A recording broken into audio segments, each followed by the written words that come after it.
Yes. Maybe kuna story background. Sasa mimi nimemtetea, yeye ananirusha huko kwa fire. Wenda huko peke yako. Sikiza. Nikajiuliza maswali mengi mno.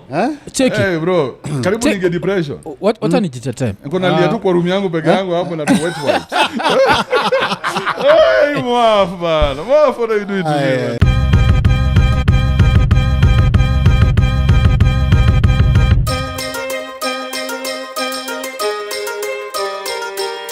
What's up, gentlemen? It's good to see you. I'm here with the two famous, or is it infamous? No, I think it's famous. You guys have been on the up and up. These are not people who have rubbed people the wrong way. Apart from Mwaf. Yeah. Apart from Mwaf. Me and Mwaf have had some beef. He was a bit of a bitch, but... and that's like one of the things I'd want us to address. Like from what I said, what did you find offensive? Because you're a bit of a bitch, Mwaf. Why you were a bitch at that time? In my books, and I've seen your channel, and your channel has really grown, and I'm very happy for you because I really wanted you to get there. But at that point, you became a bitch. Why? And swali nini become a bitch because of nini? Because me and you, we do close to the same thing. We analyze events and happenings. So what I did was, I said, Kibe, being the highest paid YouTuber, has to know that he's a target. And since he's a target, he has to tone down, follow the rules, not change anything, just follow the rules. Alafu ukasema na dance kwa grave yako. Niko like, buda na dance aje kwa grave yako. Na ndio ulifanya iko nini na postigi every single day because of Kibe. Na nimekuwa nikikupatia hizo flowers. Niko like, mse alifanya tukache ujinga twice a week. Then the next thing nasikia Mwaf is dancing on the grave. I'm like, no, I analyze but Mwaf, the situation from my side. When you said, because I mean, I know your character. Yeah. Your character is a character that wants to get the best story. Yeah. Okay? Yeah. So, but we had done a whole thing with you. Yeah. Right? Yeah. We were cool. And when now that corporate lesbian came for you. Yeah. What's her name? Anyiko. Right? When she came for you, I was like, hey, Anyiko, don't go for my guy. That's my guy. What are you doing? Yeah, I mean, he's not said anything that has not been said before. Yeah. At least at that point, I mean, we're not buddies. Yeah. But I was there. Cool. I was there. I was like, this content creator cannot be destroyed by another one of these evil women. Yeah. Right? So, I mean, I was within my right to say whatever the fuck I want to say. Yeah. And then now, I had no problem when they cancelled me. Because it's inevitable. At some point, even you'll get cancelled. Yeah. You know, maybe you think you're a good guy. Yeah, I know. It's a very thin line. Yes. I know. So whatever you think will not happen to you will happen eventually. Yeah. So when they now came and cancelled me, and then you said it's because of the way I deliver my content.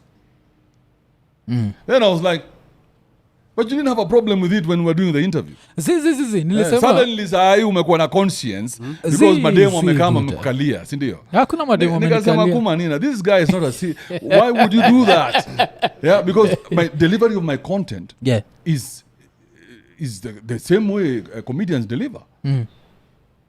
I mean, Rapture, am I wrong? Unajua mimi nilikuwa nimekaa hapa kama kabichi. Am I wrong, Rapture? Zizi. Unajua mimi fan wako, acha nikwambie.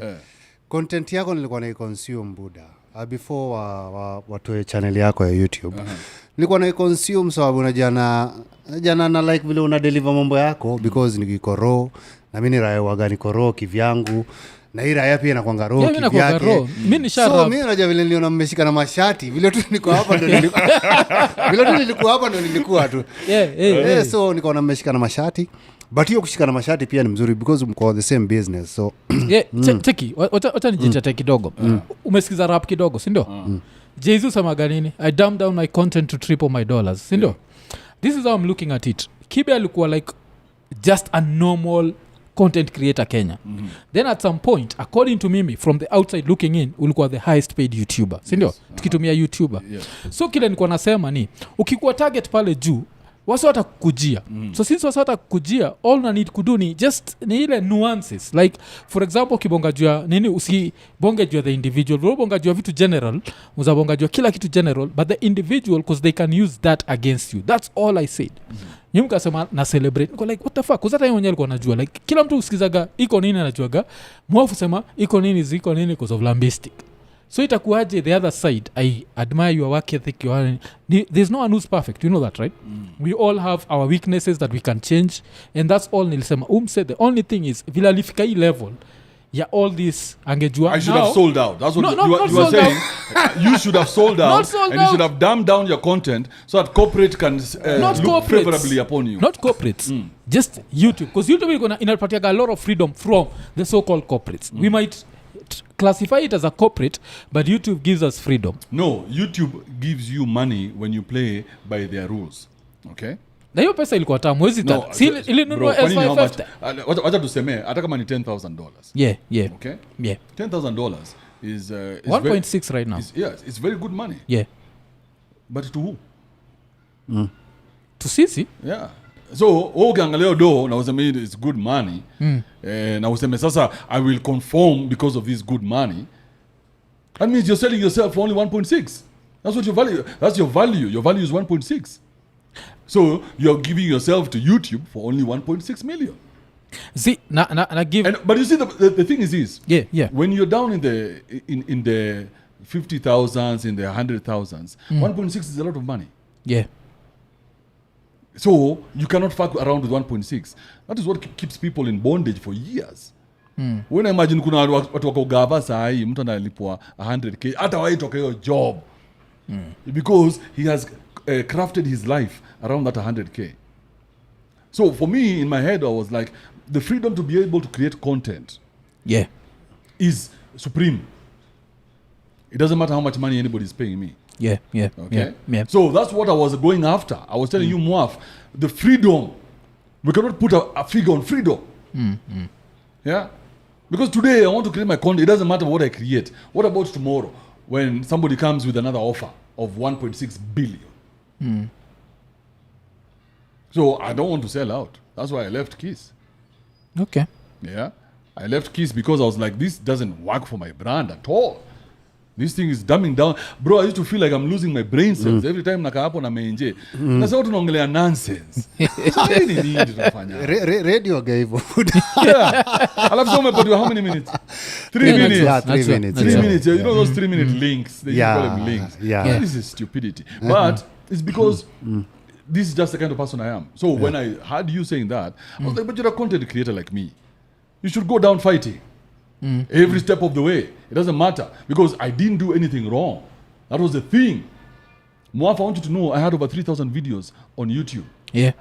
I had only one copyright strike at the time when they pulled down that shit. And they didn't pull down just one channel.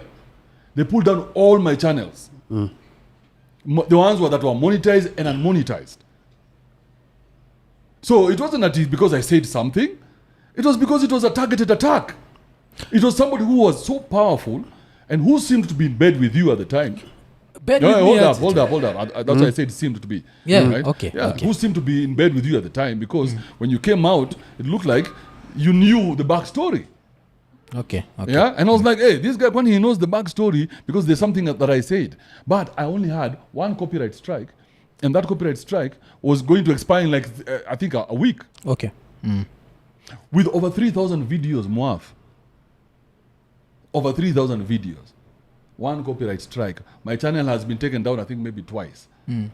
3,000 videos. I'm the person who had the most number of videos as a Kenyan. Yeah. Yo najua. Yeah. Najua. So, and then they come for other channels that didn't even have that content. So it was a targeted attack, a targeted strike. This was an assassination. So when I'm being assassinated and Moaf is saying, you're being assassinated because you talk badly. And I'm like, Moaf, I've been talking badly since the rooftop. Skiza Right? Kibe. How did I get a job at Energy Radio? Yeah, najua. How did I get a job at Kiss? How did I get to do all this influencing and everything? Okay. Suddenly now I'm talking badly. Nipatie chance ya rebuttal. Wacha nikupatie Chance ya rebuttal ni around the same time Fresh and Fit was pulled down. Nakumbuka? Vile Fresh and Fit ilipuliwa down, I think ni vile saizi hatujapatia Eriko mic, but nikiambia Eriko like, hey Buddha, vile Fresh and Fit imeenda, anzeni kujichunga because wana target, because we have to understand we live in a liberal world. Mu complain jo hiyo world sana hata kwa podcast. Like we live in this world where like inakuwa ni believe women, si ndio? So inakuwa like anything a woman says uko guilty till proven innocent. Yes. So fresh and fit na wewe the content is kind of similar sijua male empowerment but this male empowerment they now look at have you talked about an individual so that's where nilikuwa nasema ile without talking about individuals you're good but the minute umepatia the individuals names that's where it becomes a problem and now for me mkachukua ni sell out because I was like for this amount of money I don't need to say fuck you because success is the best revenge nacheki so that was my reasoning for this amount of money not that we are doing anything but for this I don't need to say fuck you specifically naweza sema fuck all of you na nikisema nyinyi wote hakuna mtu ananikujia nikisema wewe peke yako unaweza complain utume hiyo video nini so me that's what I nilikuwa nafikiria maybe kuna a specific nini imetumwa juu yako which was a mistake because now it looked like I knew something that I didn't know but I just looked at it generally because of Fresh and Fit if this happened to Fresh and Fit then maybe this is the reason why it's happening to Kibe because around that time not just Fresh and Fit there were like 3 podcasts that got pulled down that states Fresh and Fit siwezi kumbuka hizo zingine plus unaona Andrew Tate you remember alafu who else and mostly you'll find there were male empowerment channels your channel is a male empowerment channel you see so that was the reason why I said that was so nothing malicious see at the end of the day but mmemaliza ngori even after hapo I just want you to say that you are wrong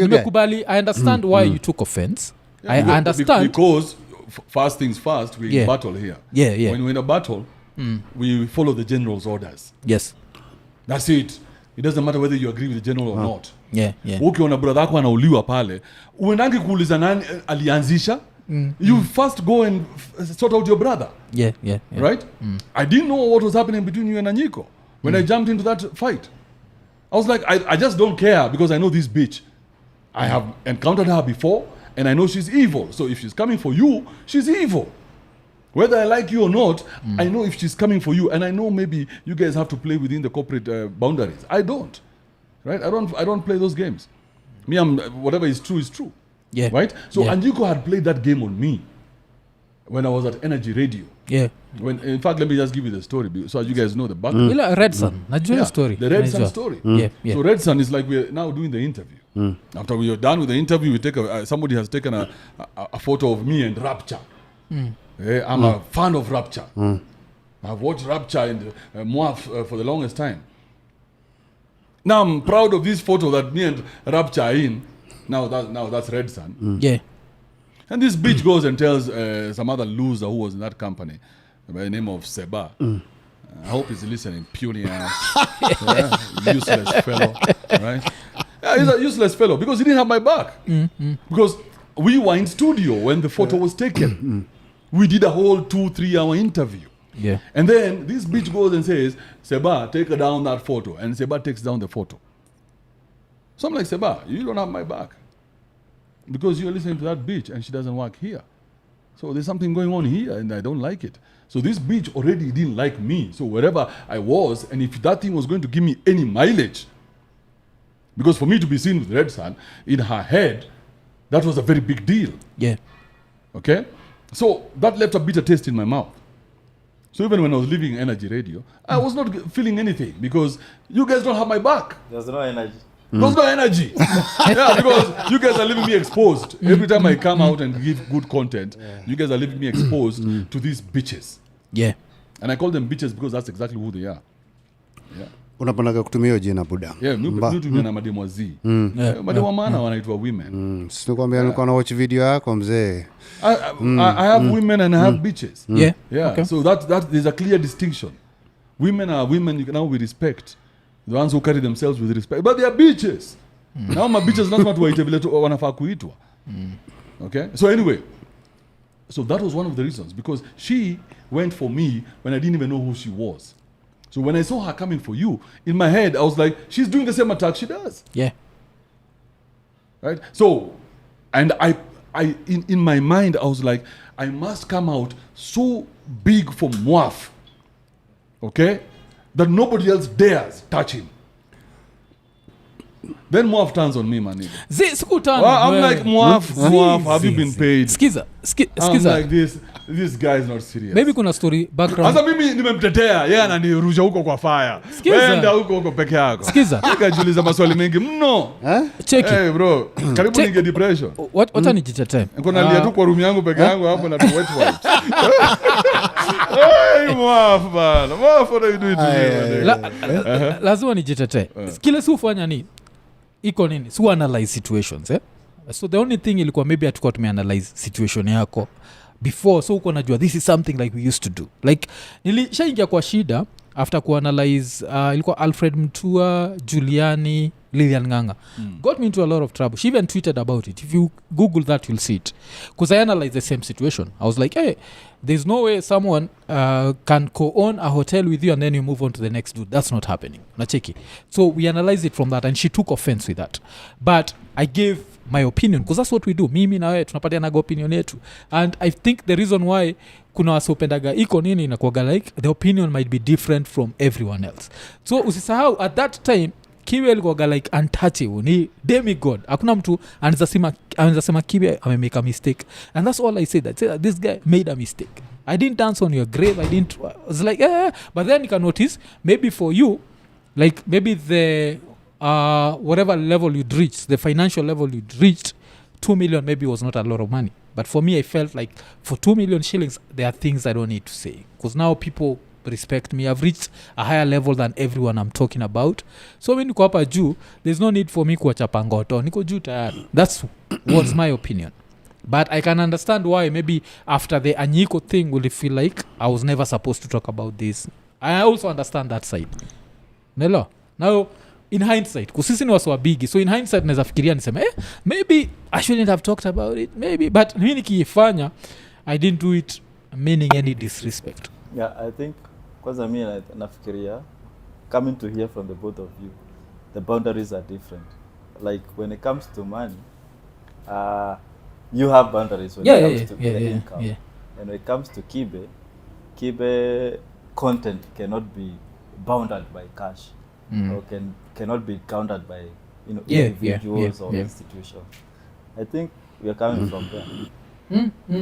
You see, with the content has to remain supreme. Yeah. If it doesn't, and we sell out to corporate, then what happens next? Then you can't say, then your opinion doesn't matter anymore. Because now somebody is going to give you a script. And that is what I'm telling you. We should not follow that same path, because that's the same path that we have seen all our content creators follow. Everybody that comes into the game, they identify you and they come for you and they gag you. Okay? And sometimes they use other content creators to gag you. So when I saw your rise and I'm like, hey, this guy looks like he's growing something here. If he can just be consistent and keep doing this shit, then you're going to find your own way. Yeah. That's the most important thing. Find your own way. Okay? Don't let these people gag you with money. Ido ukam na upotea. Wewe umepitia vitu ngapi ulikuwa unaniambia hapa behind the scenes? Buda nimekapitia yenyewe do wanga inakam na inaenda buda. Wewe unafanya mpaka morning show? Nimefanya morning show. Biggest show on radio is morning show, right? Yeah. Biggest show on radio, tulipigana Muaf, tumepigana watu wengi morning show. So vitu zinakujaga zinaenda. Vile umesema ukweli by the way buda boss. Na kuelewa kabisa. Na hii ngori yenyu na Jamil nilikuwa naiangalia tu kwa umbali. Juu jamaa alikuwa anapumua gas. Wewe pia uko unapumua. Yeye alikuwa na breathe naye. Sasa mimi naona nyinyi ma content creator wawili wa bigi na kila mtu amepumua gas. So lakini mimi naona lakini unajua nataka hii ngori yenyu because na believe unajua tunaweza saidiana for content creation. We must always get to the bottom of it, because we must teach these boys how to be able to not get too, how do you say it? Not to overreact. Okay? You see, you go high, I go high. Yeah. We don't throw blows. We're going to sit down in a podcast like this and quash this and keep it moving. So there's no bad blood, because me and you don't know each other personally. So I respect what you did, and I would have gone for you the same way you went for me. And if I made a mistake, I would have said, hey, you guys, I made a mistake on that one. I have made a couple of mistakes on my predictions. Yeah. And I've had to apologize. There's one, it was to a lady tukioko Washington DC. Tuko tei mbaya. Na nilikuwa nimeenda nikaongea mbaya juu yake sana mno. Na ni Mkenya anajaribu kumake it huko America. Ilikuwa nimemogota ni aje.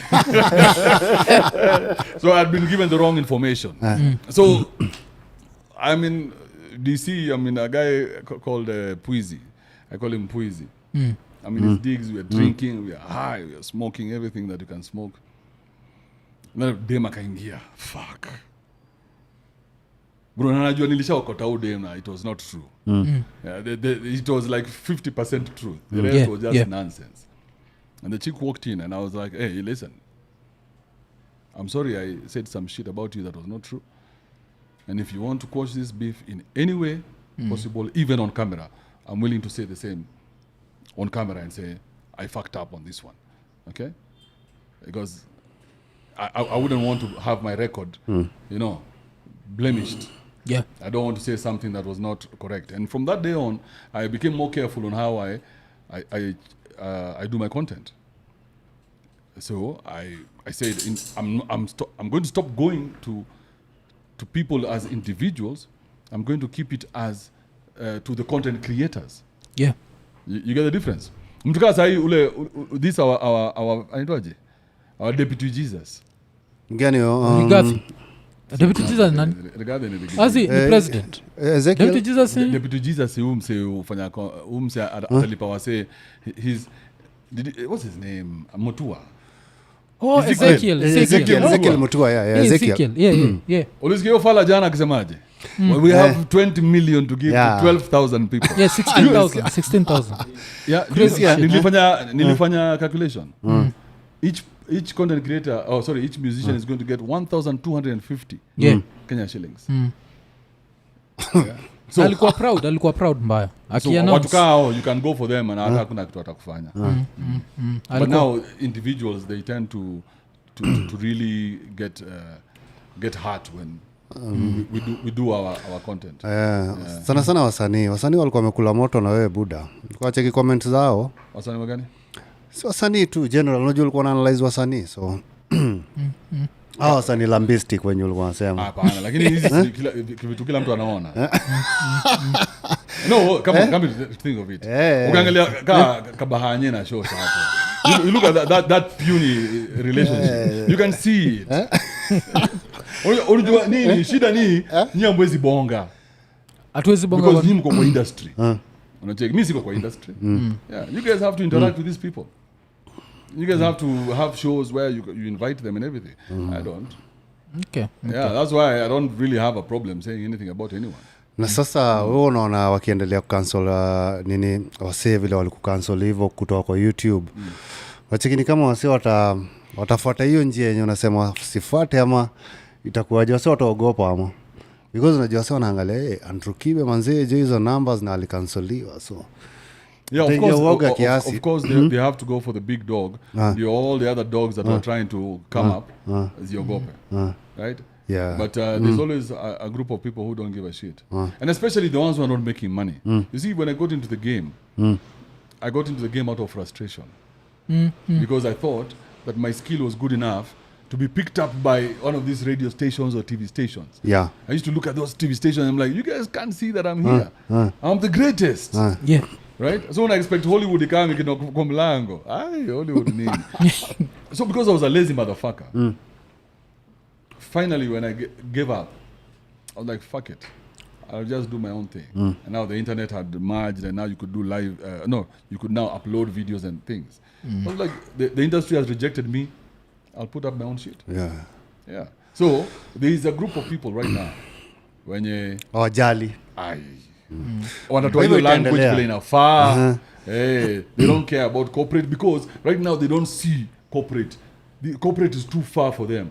So now they can play with the language. Lakini shughuli yako nakumbuka hata nilitweet hii shughuli yako ya Afrika uneka shughuli zako hapo siku hizi. Yes. Sasa hiyo ni fiti. Yeah, so Africa is a new platform. So this is what I'm going to kick YouTube out of it. So we're going to use Africa to kick YouTube out of Africa. Does that scare you more, especially you, because of your partnership with YouTube? I'm sure you don't want to see a single bad thing. Wanataka cancel sahi. I'm sure they bad to edit to say. Yeah, we see edit. You guys unaogopa YouTube. Unaogopa YouTube ni aje? Unajua kile bend over every time anasikia jina YouTube. Hakuna kubend over na bend over. Sikiza.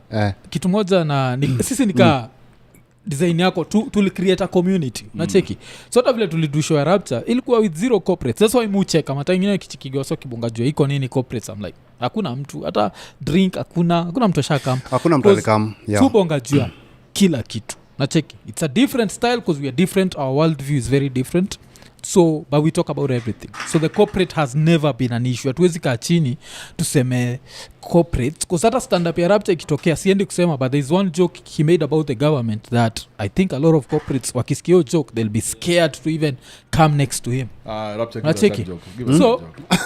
Give us that joke. Tuna plan ku release hiyo stand up so watu wataiona. Like it's being edited I think by 1st of Feb itakuwa online. Karibu kuisha sasa. There's a joke he made about the first family, like I was like shit. Hata ungeona audience walikuwa watch it. So corporates has never been an issue for CC. The only thing ni vile maybe naweza sema tunaangalia life from different perspectives. Kama kitu moja ile nimefind interesting vile ulitokea tu Kenya hivi, I remember ukipost ukompost picha ukiona wa junior alafu nikacheka niko like unajua kuna so sikizaga Kibe wale wamelenga watoi wao juu so joke juu unajua kuna so kusikiza wana believe msee ashughulikiage watoi wake. But I've never said that.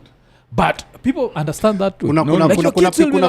Kuna picha wale wase wakupendi waga wana paint. So unajua kila mtu kuna wase hawampendi sababu tu unajua kuna watu tu naturally tu wako like, so kuna wase wakupendi waga wana paint picture nyingine ya ira na tupisha mavijana ambao ira mavijana maboi azini ukisikia vile mademo wanaongea au wenye unaita ma corporate unajua mademo wenye wameendelea unajua wako na mandae zao what have you. So kuna picha tu yani watu paint juu ya mtu yoyote. Hata mimi najua kuna picha raya zimepaint wewe pia. Kuna picha tu watu paint yenye. But nini kile nataka kusema ni na apologize for how ulichukua ile time. Maybe I still think maybe I spoke it or how you said it. I spoke maybe at the wrong time because I feel like I was within my right to analyze the situation, and you are within your right to get offended. You see, like we both have that. But another thing pia lazima ni clear ni iko nini and corporates man. Which corporates? Hakuna corporates. So wangajua kila kitu. Hata hii like the previous show ya majuzi kuna tukienjoy Maina Wanjigi and Jimmy Wanjigi. We never play safe. Kuna zile episodes sufanya paka unaogopa like damn ikienda what's going to happen after this. Nacheki mpaka unampata msee kwa comments yuko put allegedly vile ule fala alishikwa ufala wa KCB walishikwa US kwa kudedisha dem. The way we talked about it, we went to the KCB website. He was still there before they pulled it down and we were like say he's still there.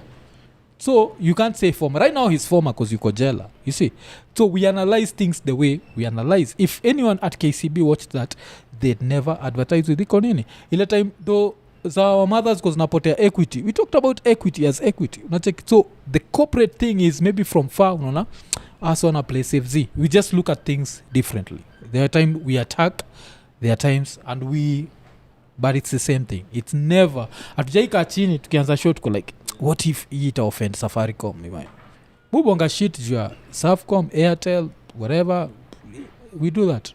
Nacheki. So hiyo pia lazima ikuwe clear. So I understand you taking offense 100% and I apologize for that because maybe after this thing happened so soon after Anyiko that I understand why you'd be like fuck this guy for look. No, but did Anyiko spend a night in your house? No, she didn't. We have to ask that because the way you came out was like Anyiko had put her hand up your ass and I was like why? You know, I understand you. We did a whole video pia Anyiko pia. No, you guys didn't go for Anyiko. Anyiko came for you and you didn't go for her. You woosed out. You woosed out. I heard you. I saw the whole video. You woosed out. You couldn't even mention her name. You guys were yes. You couldn't even mention her name. We mentioned the video after. The first video when I now came to defend you, you guys were good. Oh, see, kuna but ile- now the oe. video after, that's when mulingia ulambistic, sasa mkaingia sasa upiuni. Sasa mkia katikati ya miguu. Nikajiuliza si wanafanya nini? But I think the difference between what you did and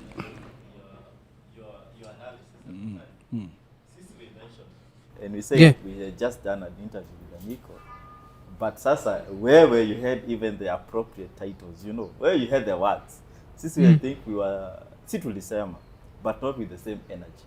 Let me just say energy is what sisi were just normal energy.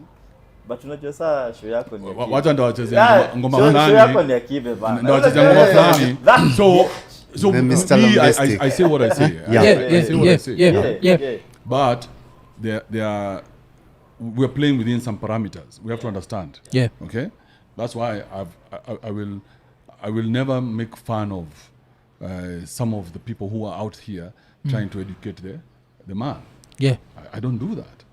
Yeah, I steer away from that because I'm like, hey, whether he's making mistakes or not, he's going to find his way. Just the same way I've made mistakes. The same way I make mistakes every day. You guys know about mistakes. Yeah. Right. So I steer away from those, and I'm like, hey, listen, we are fighting the same fight. There's no way I'm going to come for you. There's so many other people to go for. Okay. Yeah. So when you did what you did, and now this is the last one. I did come for you. Yeah, this is the last one. Yeah. Because you said that you went to where everybody else goes. You went to my delivery.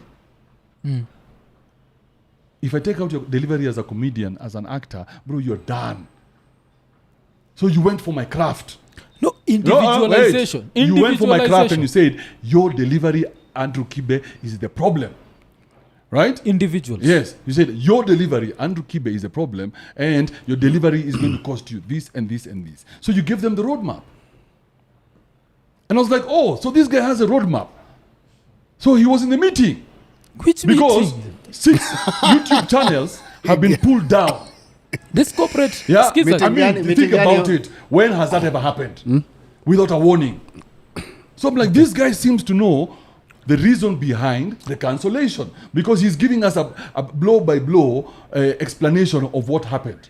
Okay, is a the no warning because me assume it goes through the same shit. Unajua ile the same shit ya Buddha fanya hivi kusi tulikuwa demonetized for some time. Nakumbuka I think tulikuwa demonetized because of jina fuck jina DJ what Shitty alinipigia simu. Yeah.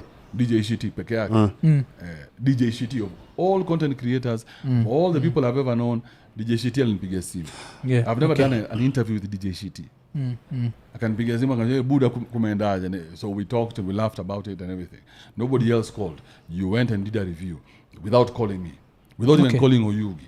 Iza joyo but Oyugi najitetea na yeye bado niko namwambia after fresh and fit nilimwambia jo Buddha hii channel yenu this is a media business unajua cheki Kibe let's be honest at some point and even right now you became like a media business unajua ile design ya Jay-Z I'm not a businessman I'm a businessman si ndio so ulikama ukakuwa biashara na hii biashara ilikuwa inaingiza mamita na one of the biggest avenue ilikuwaga YouTube. So after fresh and fit niko like Buddha jo slow down kidogo tu alafu unajua kuna kuoga na hiyo wave. Umejitetea sana. Sikiza kuna kuoga na ile wave hata kama sasa hivi. Mimi nataka US ujichukue ujipige nyaunyo useme we have moved on beyond that because you made a mistake you read me wrong. It's okay sir. To move on. Don't never go for an artist delivery. Okay sir. You understand. Because also ukitaka uchukue language yangu. What am I left with? Okay. Sir. Imagine every time I have to speak, I remember Mwaf is in my head. Okay, Iza. Do you know? Malizeni ngori. Acha tumalize. Acha tuwe njoti na. Malizeni ngori tu. Usipomaliza hii ngori hakuna kitu. Bro, we're still stroking it like that.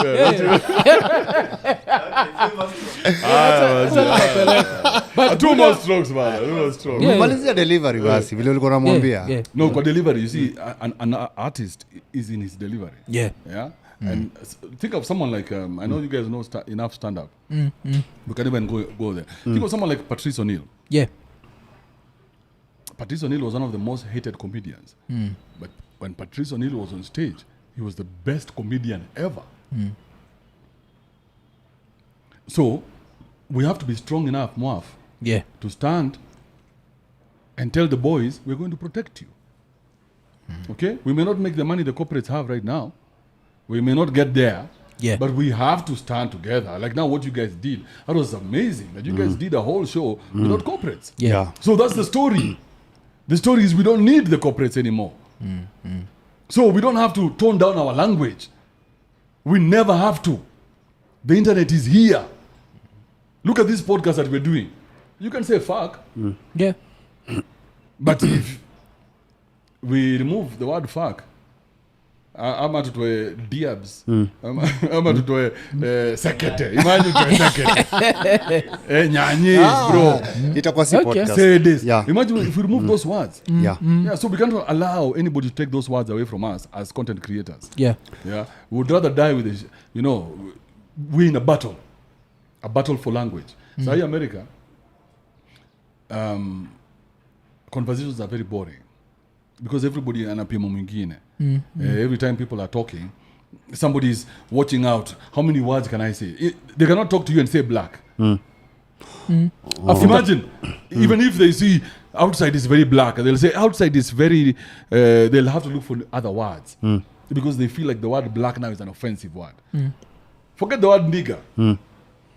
Wamefika hapo US. So hatuwezi itikia Kenya tuanze kutoa words na Kenya tuko na sheng. Words zetu ni words zetu. We have to maintain our language and we have to maintain it in entertainment. Same thing happened to Ethic, the group, remember? Yeah. Ethics walikama wakaingia corporate wakaambwa mnaongea juu kudinyana sana. Change those words. Continue. And where are they now? Wamekalia mahali tumkebe. Wanakunywa Chrome. Yeah, onze. Ni Chrome mama, which is the cheapest right now? To makings. Hata KC is cheap bana. Kuna zile uenda mnakatiwa watu wawili kunywa quarter to mchangamke. Yeah, but I think more if we are good. I think tuko sawa saizi. Kama mko sawa. Vile sasa magaja good to see you. So Kenya imekuaje? Sasa basi tunaweza ingia sasa kwa stories zingine hiyo Yeah, good. Kenya. Hiyo story medai. Hiyo story medai. Lakini sikufurahia kuona mkishika na mashati. It's really unajua ni huu ni arifu yangu and then mimi napenda content yako. Yeah. Special unajua mimi watu wangu wote ni maboys so tusikie ukiwa encourage kwa tu sawa. Unabahatika. Pale ka YouTube tu Mr. Lambistic. That's what's up.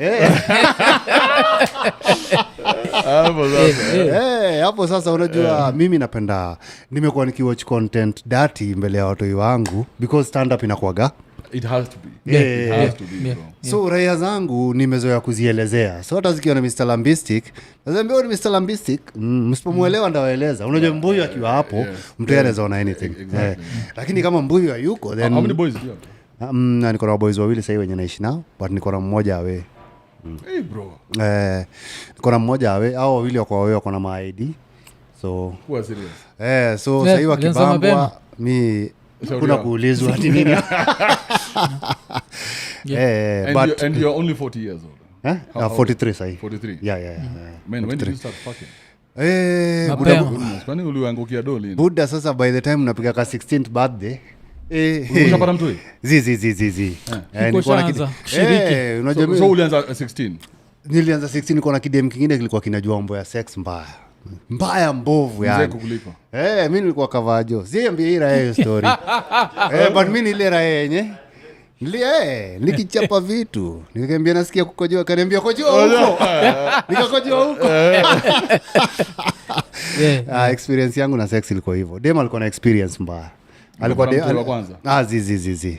Experience tu nikiwa teenager. So from there nikajua mambo ya secretary, nikaanza kuikimbiza mpaka wa leo sijaiacha. It's a disease. Ukishaionja si unajua ni hivyo, utaikimbiza forever. So pia lazima tukuulize jo. So vile ulikuwa unaona wasona kungoja kwa airport, ilikuwa inaendaje jo? Kuningoja kufanya nini? Sio kwa ile time nakunga ilikuwa nani jo? Ilikuwa KRG iko like mset tunamkujia kwa airport. You guys know how tall KRG is? I know of course you are much taller. So sasa mtu kaa KRG. Why would I even think of him as a possible threat? Na nani? Na Sonko on the other hand. Sonko. No. Sonko is a different beast. You see, you have to understand the game. This is a game like politics. Okay? content creation is like politics. Yeah. Si upigana online buyer. Unachikata sasa hivi na wewe vile tumekutana tumehag. Yeah. Yeah. Yeah. So it's not that serious. It's just misunderstandings every now and then. And once we quash that, we move on. We might have another misunderstanding again. And we might meet again and quash that. You see, so it's not a big deal. But to the public, it looks like it's a very big deal. Yeah. So even KRG saying that, that's just content. KRG mtu naweza mpiga mpaka na deki ya kufa. Sasa huo ni msasa anafaa nishughulike ati niogope ati KRG anakaa. Akisikia hiyo story najua atajibu. Unajua raia waga lazima ijibu. Lakini inaweza kwa sasa unajua hizo ndio nyingi yako nazo sasa. Zinaweza kwa disrespect wewe trying waji raia kuchapa na deki. Hiyo ni therapy. Hiyo hawezi recover. Yeah, I mean you just think about it. Tumekaa alafu unapigwa na deki unaanguka mpaka huko. This is very bad. Kuzata video ikireleasiwa na unahama. So mimi nilikuwa nataka kujua story ya majuu manze. Texas kulikuwaje buda? Jojo umekam through sasa hapa hivi Kenya. Hiyo area manze kulikuwaje? Nilikuwa nakucheki tu na nilikuwa najua uko Texas because uko asema. Texas was very nice. Also build their country yao mzuri. They have built a country and a half. Yeah, and they are constantly building. Which is what surprised me. Full time. I say wana construct, wana fix, wana nini. Yani wanajibuild their country yao vizuri sana. Hakuna kungojea gava ka sisi chimbe mtaro ama. Na wakimake mistakes wana correct. Wakipata hii lane walitengeneza ilikuwa too tight. Wanaipanua. You know, so they are constantly building their country, which is what we don't know. Because sisi kazi yetu ni unaita mtu akam kutoka majuu, anakama anakubuildia na nani atakumaintainia ama atakufanyia iterations ukitaka. Na sasa hii gava yetu vile wage nafanya benchmarking. So wage wanaenda majuu before any project. Benchmark aje na siku 2. See, before any project wage wanaenda majuu. So no, they can't do that. Tunahope wanaenda They can't do that because China don't do benchmarking. China utuma watu pale wanataka waende wa learn. Wanasema we need to learn how to make the highways like the Americans. Wanatuma 1,000 students engineering. Wanaenda wana learn kwa hizo universities zao zote, the best universities. After that, the students are assured of a salary higher than the one where? In America. So the students go back home, take that skill there. Sasa sisi tuko benchmarking. Sasa sisi unaenda leta Mchina na kama kutengeneza barabara anarudi China. Sonko alikuwa anaenda benchmarking siku ngapi? Aenda kule mapoko benchmarking. Full time umelewa. Uko hangover, umetoka maklabu za huko Sweden. Umekula mapoko huko Netherlands. How are you going to benchmark anything? Somebody has to have stayed there for 3-4 years to come back with the knowledge and the technology. So, sisi utumama today huko, wanaenda, wanakaa huko, wana assimilate, wanakuwa citizens. When they come back here, they're just coming here to fuck bitches. Ndio kwa maana sisi waita masamabanis. Akamkuacha akili yake hapa. Amekamkuacha njoti. Alafu ajipe shughuli. Anawacha njoti anajipa shughuli anaishia. So these countries have a lot to offer. The government right now should look at a way of getting our best from those countries, bring them here and treat them like expatriates. Kusinicheki moja wa dosi wa Amazon ni Mkenya fulani Aje hivyo? Unacheki? Yanaitwa Kamau, alafu kuna mwingine pia Tesla. Tuko na hao wako huko nje. I think I met the Tesla guy. Akujagi huko. So, but these guys are giving their skills and their energy to those people. So ile kitu anatuma home kila saa ni ka black tax. Mother akisema ng'ombe ni rakuire, maana tumewa kakitu. Anatuma. Unajua ka black tax tunaka saidi because kana kuja for consumption. Anakuja kuproduce kitu yote. So that money that is coming from the diaspora, that is slave money. Hey, we are celebrating. We are getting a lot of money from diaspora. It's money to buy food, money to pay rent. It's not money to build anything. Anyway, so what was your question? I nimesahau. Mimi nilikuwa nataka kujua tu story ya Maju. Unajua vile ulikuwa umeenda, Maju and then uka create content. So nilikuwa nafikiria maybe kuna kitu, unajua ni mtu funza maboys. Maybe kuna kitu ina happen huko about content creation yenye hatuna rada, yenye tunaweza jua. No, there is nothing. Right now the world is very small. You see, the world used to be very big. Yes. right now you can order, sahi tumeorder KFC, ikatupata kwa keja. Huwezi imagine mtu alidedi 30 years ago akaamka asikie kitu kaa hiyo happen and as a cheese. Bro. Yeah. So now they don't care. It's an app. Yeah. You can order anything from anywhere. Even Amazon will find you in the house. Yeah. So there's no need to be anywhere else. And I'll tell you one thing for sure. Is like Africa is doing better than America. Yes, because Africa doesn't... even key thinking. Because Waamerikano wamekuwa so comfortable for so long, hawana ile hustle. Okay? You see, like now the hustle you're talking about, Mwaf. Yeah. Where you look at the money and you say, hey, listen, with this money, me, I can dedicate myself. You see, with this money, I can, I wouldn't do this and that. Yeah. So those guys don't have that because they've been so comfortable for so long. So that hustle is not there because there's no fear of being kicked out. There's no fear of caretaker kupata padlock. Uzaipata padlock? Mara mingi jo. Mara kibao. Niko na movie. Uzaipata padlock? Niko na movie. So ukishapata padlock, hiyo feeling mtu usikiaje? Unasikia ni kama unaweza mvunja. Bro, unachoka. But very few people know that. So if you don't know that feeling or that feeling of not having a real meal at night, or feeling hungry and you don't have something to eat, so hustle itatoka wapi? Na Buddha kwa kufunza because hata Buddha yuko in the picture. Yeah. Yeah, so there's an opportunity for Africa right now to take over what America is not doing, which is creating content. And when it comes to things like editing, design, these soft skills that you don't even need to have somebody living next door to you as long as they have internet. Weko sayo nini yako ilitoka gapi? Yo drive ya hustle cause mi hapo tunaweza disagree but mi jo ni mother ilikuwaga hakuwa na take breaks, ilikuwaga Monday to Monday whether kuna nyesha ama kunyeshi. So with that in mind hata vile nilijoinigi like wa FM nikifanya show ya rap nilikuwaga Monday to Monday. By the time nilikuwa naisha ghetto nikiranasa alikuwa najua jo. Hata kuna time wasa walikuwa nalala hapo tuko tu hapo cause ghetto haikuwa na generator. So cheki but we trace back to mother alikuwa like hustler. Unajua ile like mtu anawaka 7 days a week. So eventually hata tukido pod ilikuwa tunadu twice a week then nikasikia ukisema like when nyanyezi hizi like kama sense of chapa pia mimi naweza chapa hii kitu kwa nini na do babi nikaanza kuichapa but naweza trace back to mother. Wewe?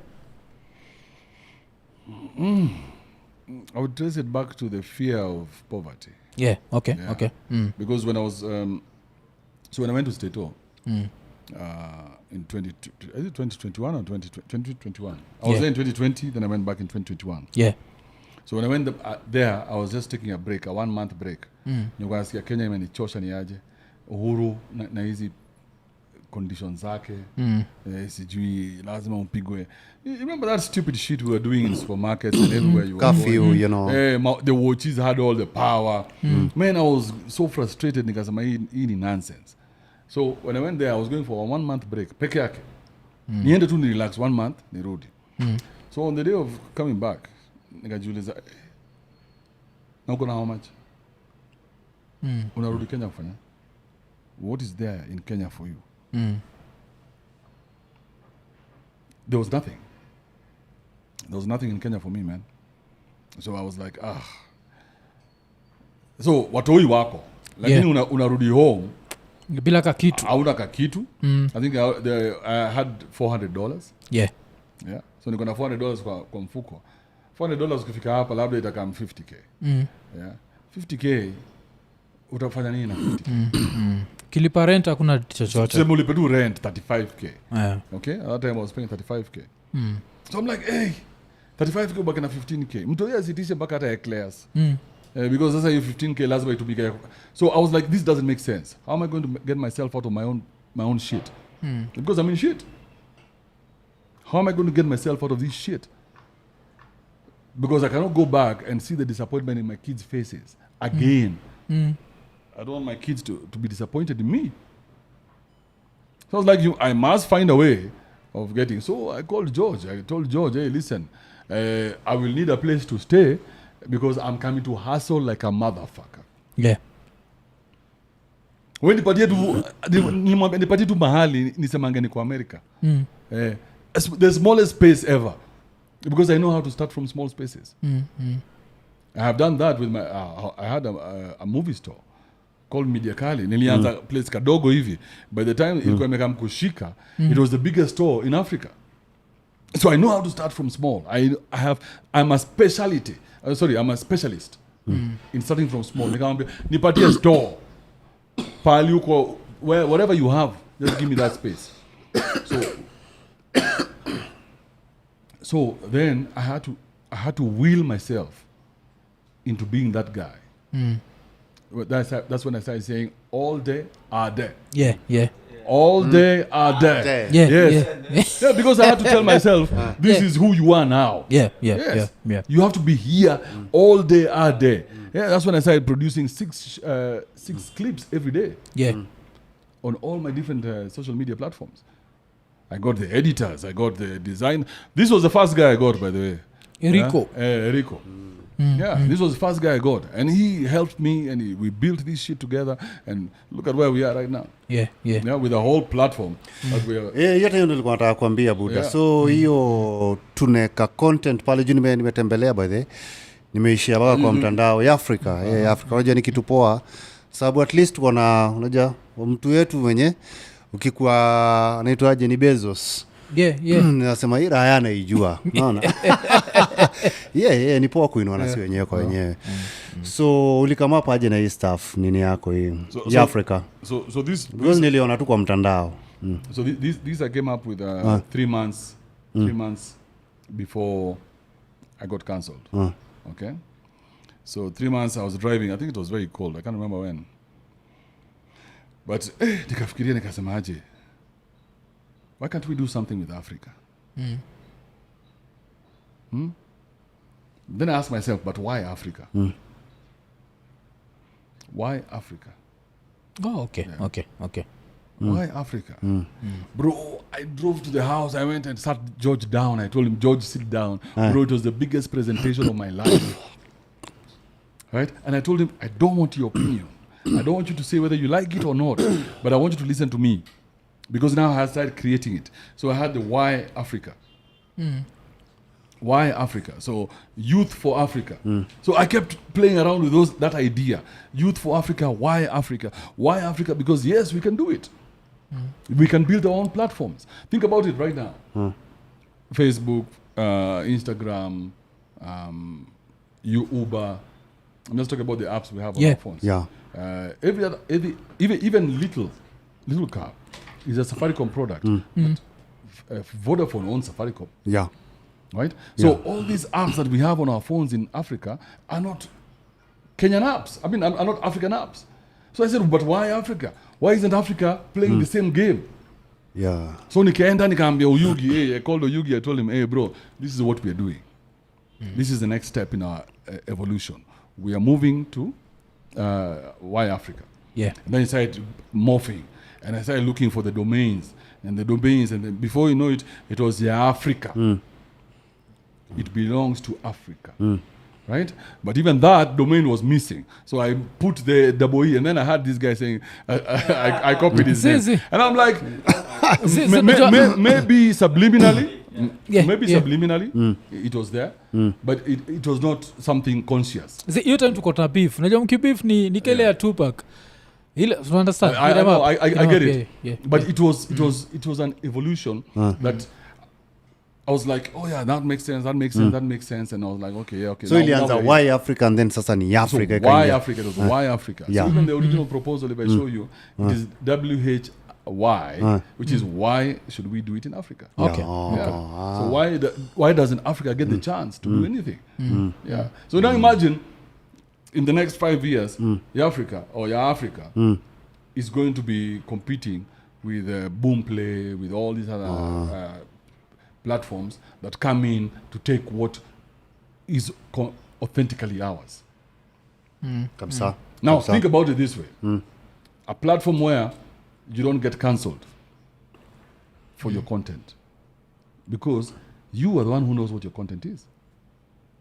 Ni kama saa hii kusema aje ule mama pima yuko pale chini ajui ile kitu anafanya. You think she doesn't want to cook the best food? You think she doesn't want to serve her customers the best way? Right? So why would you, unless somebody is doing porn, why would you cancel somebody for content or for their opinion? It doesn't matter what you say. So Afrika hakuna kukansoliana. Una canceliwa kwa nini? Nini unaweza sema? Anything goes to an eye. Because remember, your content has to appeal to other people. Yeah. So these people are the ones who are going to pay you. So wewe ukiwa mtiaji, tafuta watiaji kaa wewe na wakulipe. Unacheki.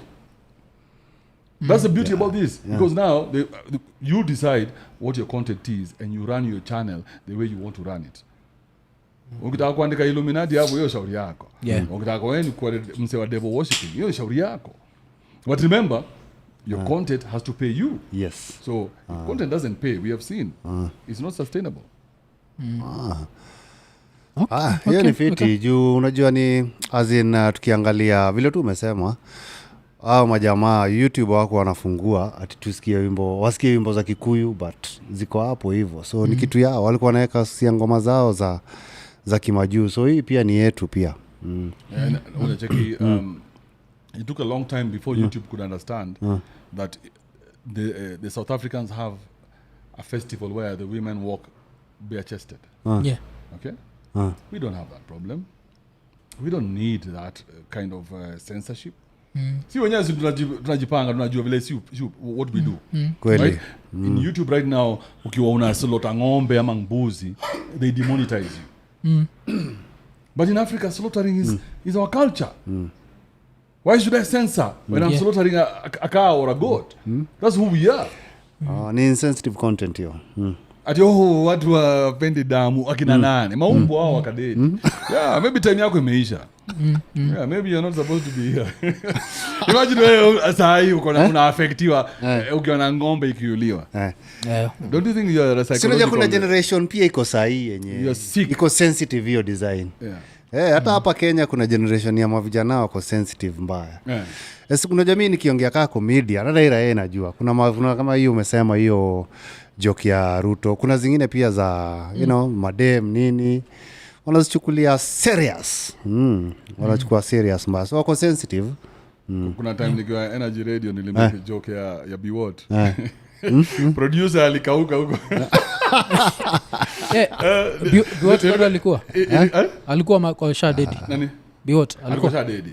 So the joke was and I didn't tell them before I did it. I was like, hey, so let's do a heaven and or hell. Okay? So where do you think this person went to? So nikaanza list.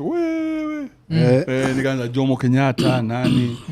So Jomo alisema heaven? No, Jomo yuko hell. Okay. Shindwa jo. I mean, come on, man. You see again. Nani tena alikuwa kwa list? So tukafika kwa Biwot. Producer alikauka nikaona kama amededi. Producer you. Because Biwot, remember, Biwot was a big deal, eh? Yeah. So nikasema definitely hell. Yeah. Definitely hell. Definitely hell, yeah. I mean, we should try it now that we're here. Would you want to do a heaven or hell? Sasa unajua ni iko nini podcast. So tunaweza sema wanasiasa peke yake. Kama Saitoti, what do you think Saitoti is? Saitoti ni tricky jo. Okay, because of the normal things ila waso sema Saitoti iko hell. Na hiyo ni juu ya corruption ya sijua watu walikuwa corrupt nini. But he come to like the Kenyan level of politician yanaweza kuwa heaven. You understand? Like hakuwa na ile blood. He wasn't outrightly. Yeah. Kenyan level. Kama tunatumia Kenyan level politicians. I like how you play safe. I like how you play safe. Masikia vile unasema. You never take any one side, eh? Kenyan level. Na mpaka side zote siage, si ndio? Skiza buda. Wewe mswatrisa. Bidia kwa najua wewe mswatrisa. Sikia hii raha Does your wife know that? Unacheza safe. Safe. Nimesema vizuri kabisa. Kenyan level politician. No, give us one side. Hataki kusikia side zote mbili. Kani side zote we want one side. Okay, pick one side. Nikwambie ka side zote God Mwaf, ni mtiaji pick one hell side. Hell Bas. because God ni mtiaji sio ati juu ya Saitoti hapo ni juu God mpaka imebidi explain hapo kwa God. Because wewe tunataka kusikia yako. Mwafa anasemaje? Biwot sorry, who was that? Saitoti. Saitoti, yeah. If I'm God, heaven. if can't go God ni heaven ni juu What if I've you're seen Mwaf? worse. What if you're Mwaf? Hell because I don't like Kenyan politicians. Good. Yeah. Mi ni janamu as long as tu ni mwanasiasa kutoka Kenya hiyo ni hell buda. Unless ni mwanasiasa kutoka US Yosa kama ni mwanasiasa kutoka Kenya atakuwaje heaven? Ndio anatupeleka hell. Hakuna mtu mzuri. Si wote tunaenda hell. Juu ukiona dem anafanya umalaya sababu mwanasiasa kutoka Kenya afanye ukiona boy ni mwizi anakuambia mimi si mwizi, hata kwetu hakuna mwizi mwingine, ni mimi peke yangu. So mwanasiasa yote kutoka Kenya manzee hell manzee wanaumiza, wanasanya domba. Hata mimi nikakuwa mwanasiasa nafanya ajabu. Hiyo ndio vako. No, I mean think about it. Why wouldn't you? And people forgive you for it. So No, they love it. They would call you stupid if you lost your riches after being in politics. We have done that, right? Unapata mtu alikuwa politician anakama anaanguka anasota, mnamchekelea mbona ukuiba ya kutosha. Kuna ira inaitwa Mungatana. Hiyo ilisota. Basi asharudi gava. Kuna time John nilimwona kwa gazeti you guy. Kalikuwa kamemnukia mbaya.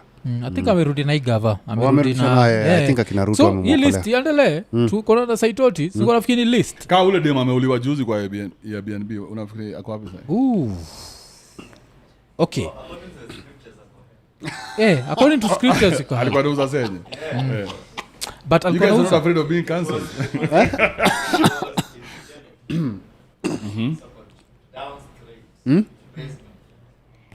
So according to you, tunabonga jua mgani cuz madem kadhaa wamedate. Kuna ule kuna wahu na kuna huyu mwingine wahu is a one who is wahu Starlet. Yes. Starlet wahu na huyu mwingine wa juzi. Why do you think they buried her so quickly? Hiyo ndio kitu sijui. Hiyo story ya kumbari ndio sijaelewa. Nasikia Kanyari ali-explain. Kanyari aligonga kwa kanisa, akajaribu kuelezea makosa ya sister yake ilikuwa tu ni kukutana na huo msee private peke yake, but haoni makosa mengine. Debbie kwa 24 anafaa ku si 24 tu anadinyana. 24 si anapewa tu mzigo wa dhambi vile nafaa. So hapo cause me tulibonga jo story na tulibonga jo story na a lot of people. Mi bado nilikuwa naenda I still go for the killer. Cause na feel ni kama na si hapa tuna play safe ama nini. A murderer is a murderer. Cause kuna hiki tunaona nikaa tunatry kusema alidedishwa jo alikuwa AIRBNB. Dedishwa jo ila yeye inadedisha gatu jo. Alafu ulichekio story ati Homsa alikuwa na record madem. Anaambia jo dem jo. Alikuwa anaambia dem jo ati either ni kupiga ama urab clit jo alafu na kurecord jo. Inabidi dem iko pale iko. Alafu anasema usiponipatia do naenda kuilik. Is that verified though? Zizi hiyo ndio story. Sukuna demali kama alitokea akisema, but kile kwa try kusema ni umse was a criminal, si ndio? No, it's not verified, Mwaf. Allegedly kuna demali tokea akasema umse ni criminal. Udem.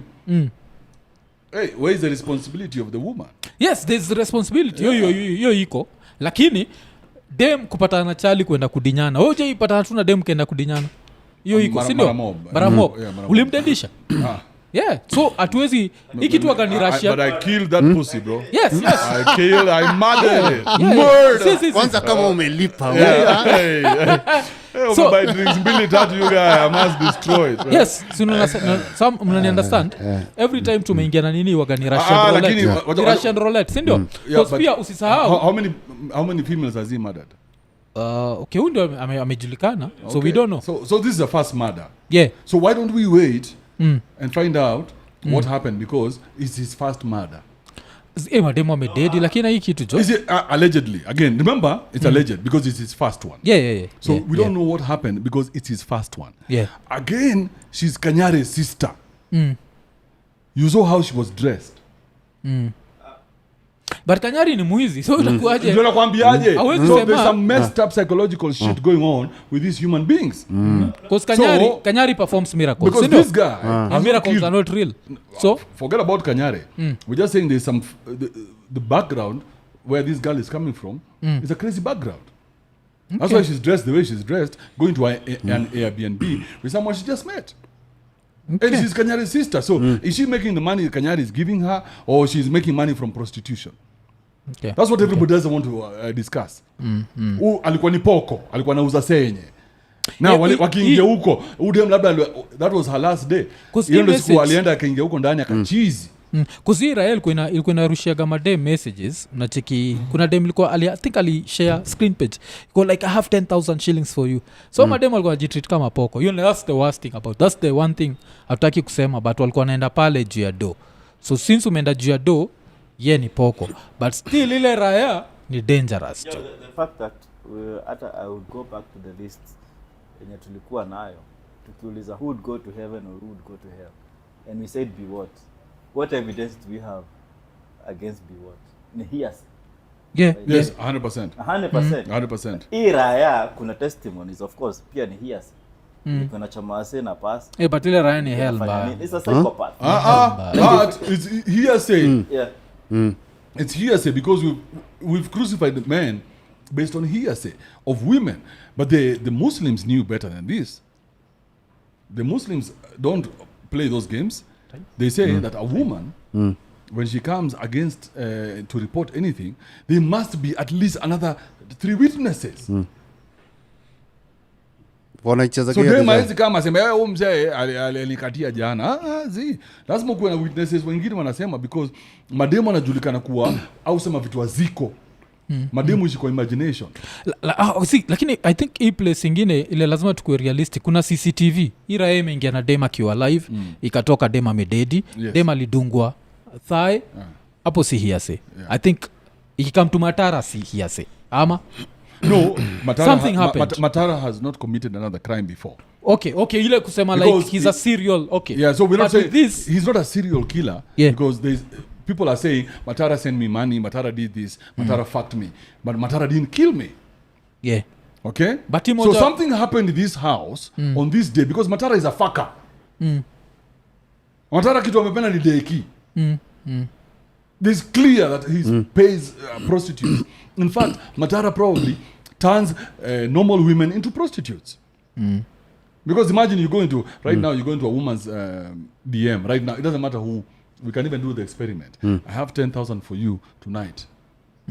90% of the women that you ask will come through.